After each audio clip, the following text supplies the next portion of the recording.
Bonjour, pour cette 16e vidéo, elle termine la déclinaison des outils de la démocratie implicative. Elle aborde ceux où la dimension humaine est prégnante.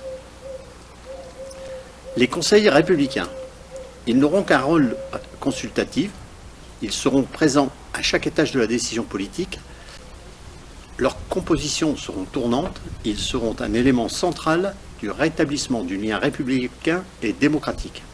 Ils permettront aux élus de rester au contact des attentes et des problèmes des citoyens et de la société civile. Ils se réunissent une fois par mois. Le nombre de participants sera défini en fonction de chaque niveau institutionnel. Ils seront renouvelés de moitié tous les 6 mois par tirage au sort. Les ordres du jour seront ouverts, les débats seront diffusés sur les réseaux sociaux. Le Conseil républicain national, autour du président de la République, pourrait avoir ce contour. Le Premier ministre, 2 ministres, 2 députés, 2 sénateurs, un président de région, 2 présidents d'intercommunalité, un maire d'une métropole, un maire d'une ville moyenne, 2 maires de petites communes, 2 syndicalistes, 2 enseignants, 2 scientifiques, 3 fonctionnaires, 3 associatifs, un chef d'entreprise du CAC 40, 2 chefs d'entreprise des PME, 2 agriculteurs, 2 artisans commerçants et 3 citoyens. Les conseils républicains régionaux adopteront les mêmes règles et répartitions autour du président de la région. Ce dispositif existera aussi au niveau des intercommunalités et des communes. Je ne parle pas des conseils départementaux, car dans la démocratie implicative, ils seront supprimés, et j'y reviendrai plus loin. Le Fonds républicain d'initiative citoyenne. Pour ressouder le lien républicain, il faut pouvoir donner aux Français la capacité de prendre des initiatives. La démocratie implicative ouvre résolument cette voie. Les citoyens sont prêts à s'engager, comme le démontrent les Gilets jaunes ou l'élan pour la reconstruction de Notre-Dame de Paris. La pandémie confirme cette tendance. Il faut qu'ils puissent accéder facilement et sans procédure excessive à des financements. C'est l'objectif du Fonds républicain d'initiative citoyenne.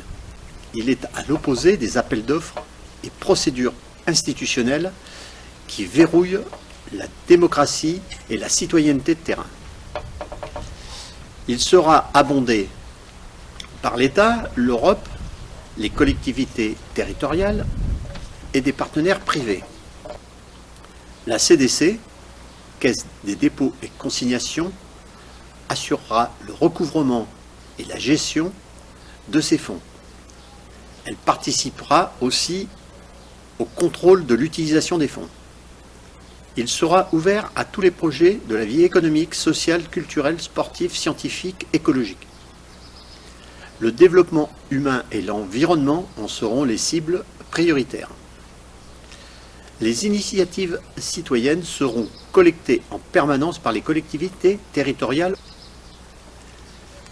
Les commissions républicaines, elles assureront les décisions pour l'attribution du Fonds républicain d'initiative citoyenne. Elles se composeront des représentants de l'État, des collectivités territoriales, des entreprises, des personnes ressources et de citoyens tirés au sort. Elles se réunissent sur le territoire concerné par le projet, intercommunalité, région, nation. Les porteurs de projets viennent les présenter et les défendre devant les commissions. Les sénateurs et les députés ne peuvent y siéger, mais ils participent aux côtés des porteurs de projets. Leur rôle est de les soutenir dans la présentation des projets. Les décisions sont prises le jour même, le versement des fonds se fait sous un mois. Les porteurs de projets reviendront présenter devant les commissions républicaines leur bilan.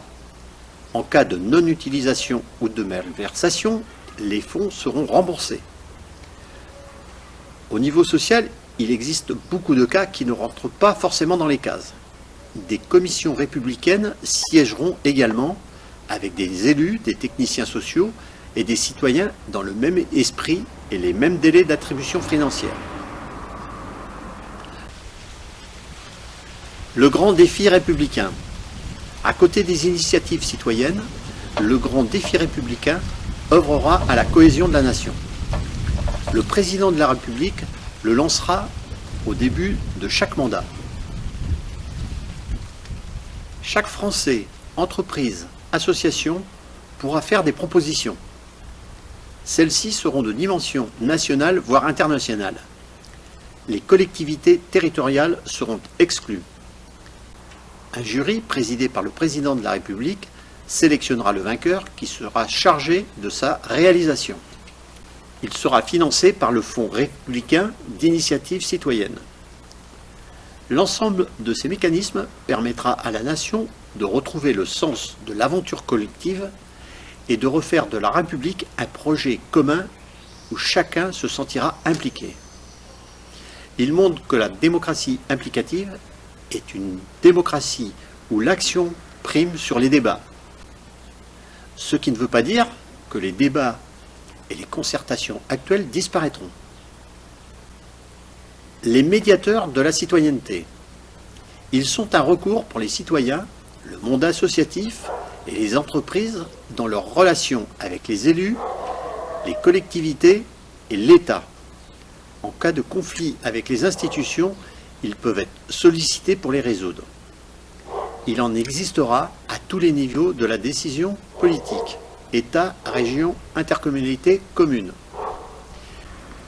Ils peuvent agir par concertation, convoquer une controverse dont ils assurent la présidence et en dernier recours, saisir une juridiction adaptée. Ils sont aussi en capacité de proposer des référendums locaux sur des sujets ou des projets sensibles. Ils veillent à ce que les limites de compétences des différents acteurs de la société soient bien respectées. En particulier, ils protègent les associations face à l'empiètement des institutions sur leur champ d'activité. Ils disposent d'une indépendance totale au sein d'un corps administratif spécifique non soumis au pouvoir politique. Bien sûr, vous pouvez acheter mon livre « En marche vers la démocratie applicative ». Vous retrouverez les sujets traités dans cette vidéo à partir de la page 169. Vous pouvez aussi consulter mon site internet où vous retrouverez de nombreux documents. Sur ma chaîne YouTube, j'ai regroupé l'ensemble des vidéos sur la démocratie applicative. N'oubliez pas de partager celle-ci sur les réseaux sociaux. Merci et à bientôt.